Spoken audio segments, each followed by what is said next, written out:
আসসালামু আলাইকুম। ইয়েমেনে সিরিয়া, লেবানন ও গাজায় একযোগে হামলা ইসরায়েলের। ইয়েমেন জ্বলছে ইসরায়েলের ৫০ বোমা হামলায়।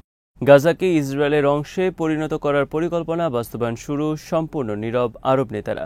মস্কোয় টানা ২ দিন ড্রোন হামলা, ইউক্রেনের বন্ধ সব বিমানবন্দর। আবারও মিসাইল পরীক্ষা, পাকিস্তানের সাইবার আক্রমণ, আতঙ্কে ভারত।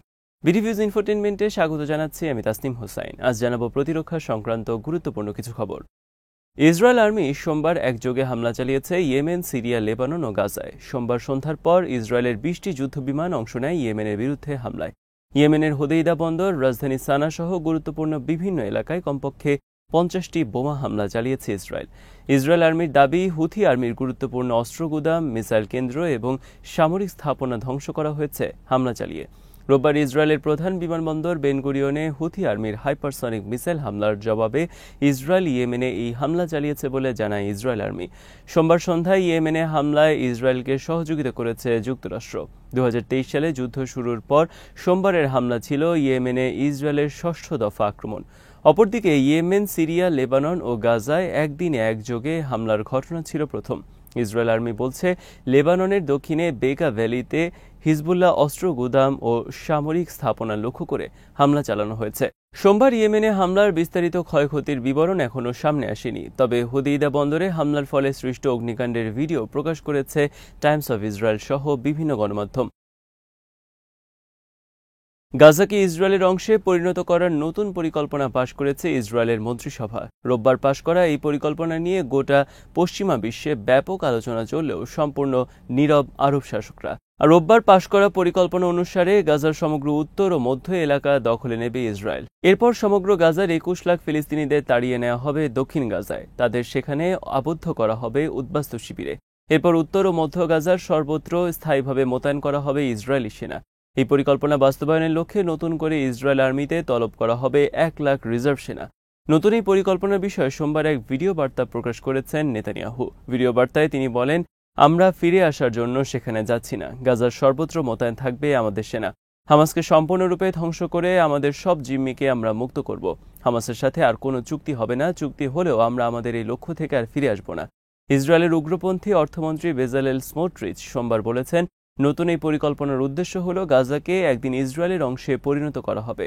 গাজায় হামাস বলতে কোনো কিছুর অস্তিত্ব রাখা হবে না। গাজা থাকবে সম্পূর্ণরূপে আমাদের নিয়ন্ত্রণে।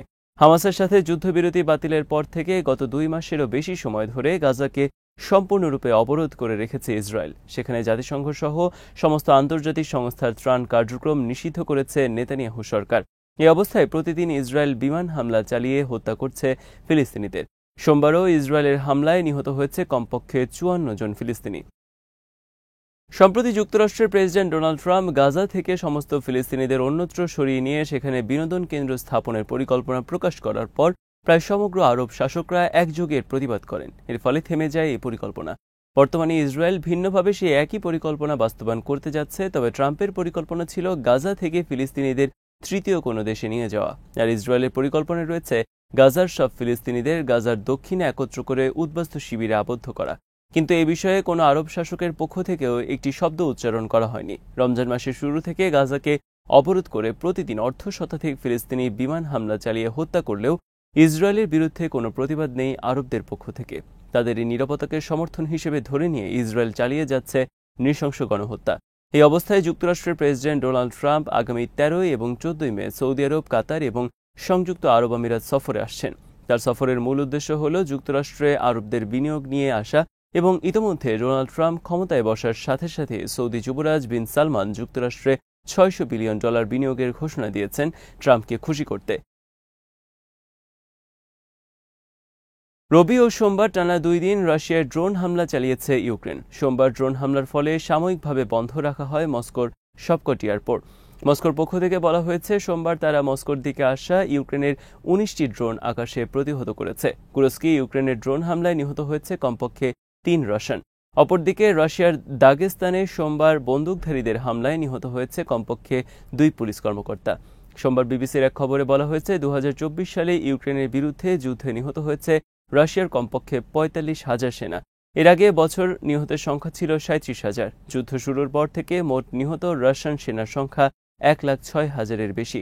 রাশিয়ান একটি সংস্থা এবং বিবিসি রাশিয়ান সার্ভিস মিলে তৈরি করা হয়েছে রাশিয়ান সেনার মৃত্যুর এই তালিকা। রাশিয়ান আর্মি বা সরকারের পক্ষ থেকে রাশিয়ান সেনার মোট মৃত্যুর সংখ্যা প্রকাশ করেনি রাশিয়া। তবে নিয়মিতভাবে কবর গণনা, লাশ দাফন অনুষ্ঠান সহ এ বিষয়ক বিভিন্ন কার্যক্রম পর্যবেক্ষণের মাধ্যমে রাশিয়ান সেনাদের মৃত্যুর তালিকা তৈরি করেছে বিবিসি। বিবিসির প্রতিবেদনে বলা হয়েছে, রাশিয়ান সেনাদের মৃত্যুর প্রকৃত সংখ্যা তাদের প্রাপ্ত সংখ্যার তুলনায় দ্বিগুণ হওয়ার সম্ভাবনা রয়েছে। 22 এপ্রিল ভারত নিয়ন্ত্রিত কাশ্মীরে পর্যটকদের ওপর বন্দুকধারীদের হামলা ঘিরে উত্তেজনা অব্যাহত রয়েছে ভারত ও পাকিস্তানের মধ্যে। 22 এপ্রিল ঘটনার পর সোমবার পাকিস্তান দ্বিতীয়বারের মতো মিসাইল পরীক্ষা চালিয়েছে। সোমবার পরিচালিত ফাতাহ মিসাইলের পাল্লা 120 কিলোমিটার।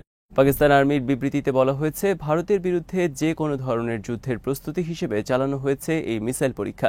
এদিকে ভারত কাশ্মীরের ড্যামের মাধ্যমে সিন্ধু নদীতে পাকিস্তানের পানি সরবরাহ কমিয়ে দেওয়ার খবর প্রকাশের পর ভারতের বিরুদ্ধে নতুন পদক্ষেপের ঘোষণা দিয়েছে পাকিস্তান। এর মধ্যে রয়েছে পাকিস্তানের মধ্যে দিয়ে তৃতীয় কোনো দেশের সাথে ভারতের সমস্ত আমদানি রপ্তানি বন্ধ ঘোষণা। একই সাথে পাকিস্তানের কোনো বন্দরে ভারতের কোনো জাহাজ ভেড়াও নিষিদ্ধ করা হয়েছে। ভারত পাকিস্তানের মধ্যে দিয়ে আফগানিস্তান সহ মধ্য এশিয়ার বিভিন্ন দেশে বছরে কয়েক বিলিয়ন ডলারের পণ্য রপ্তানি করে। এক্ষেত্রে ট্রানজিট হিসেবে ব্যবহার করে থাকে পাকিস্তানের ভূমি। সেই সুবিধা সোমবার বন্ধ ঘোষণা করল ইসলামাবাদ।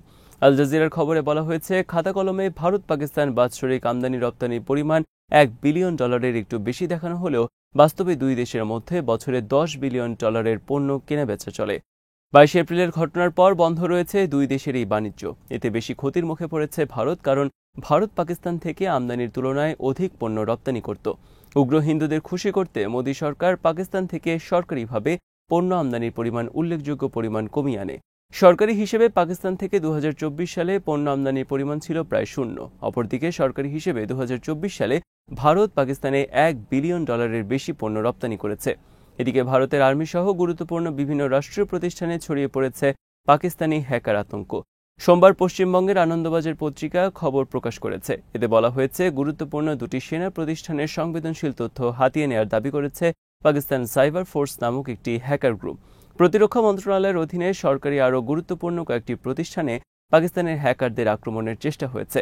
এই ঘটনার পর ভারতের সরকারি আর্মার্ড ভেহিকল নিগম লিমিটেড সহ আরও কয়েকটি গুরুত্বপূর্ণ প্রতিষ্ঠানের ইন্টারনেট সংযোগ বিচ্ছিন্ন রাখা হয়েছে হ্যাকার আক্রমণ ঠেকানোর লক্ষ্যে।